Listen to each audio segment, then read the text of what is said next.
এই যে দেখো তো, ঝন্টু আর ঋতু এখানে বসে গপ্প করছে। আমি সারা শহর জুড়ে ঘুরলাম, খুঁজলাম, তাদের কোনো খোঁজ নাই। পড়া নাই, লেখা নাই, খাওয়া নাই, দাওয়া নাই, সারাদিন শুধু খেলাধুলা আর খেলাধুলা।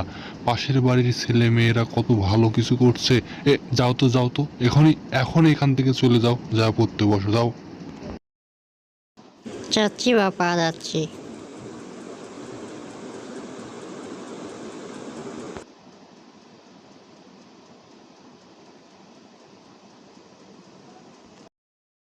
নবাব শাহজাদা, আপনাকেও বলছি, আপনি এখন এখান থেকে উঠুন, উঠে আপনার আপুর সঙ্গে চলে যান, যা পড়তে বসেন। আপনাকেও বলা হয়েছে, যান।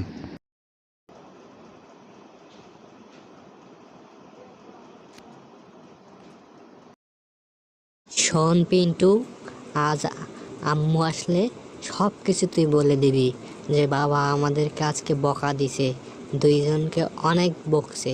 সব কিছু বলবি কিন্তু তোর আম্মুকে।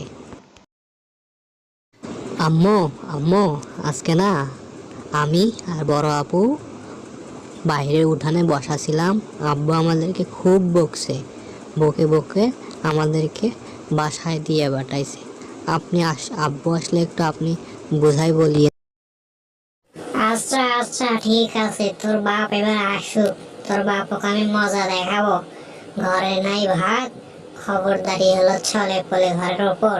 দেখাবো এবার ওর হাড়গুড়ি হাড্ডি। সারাদিন শুধু ঢ্যাং ঢ্যাং করে ধরা হয়। এই যে বাজার থেকে যে খাবার আনা লাগবে, ডাল আনা লাগবে, সেগুলোর কোনো আপনার খোঁজ নাই। বাচ্চাদের উপর গালি গালাজ। পিন্টু আর ঋতুকে কি বলছেন আপনি আজকে? তারা কান্নাকাটি করে আমাকে সব অভিযোগ দিচ্ছে। আপনার খায় কি কাজ নাই? বাচ্চাদেরকে নিয়ে পড়ে থাকে। যেমন মা তেমন ছেলে মেয়ে।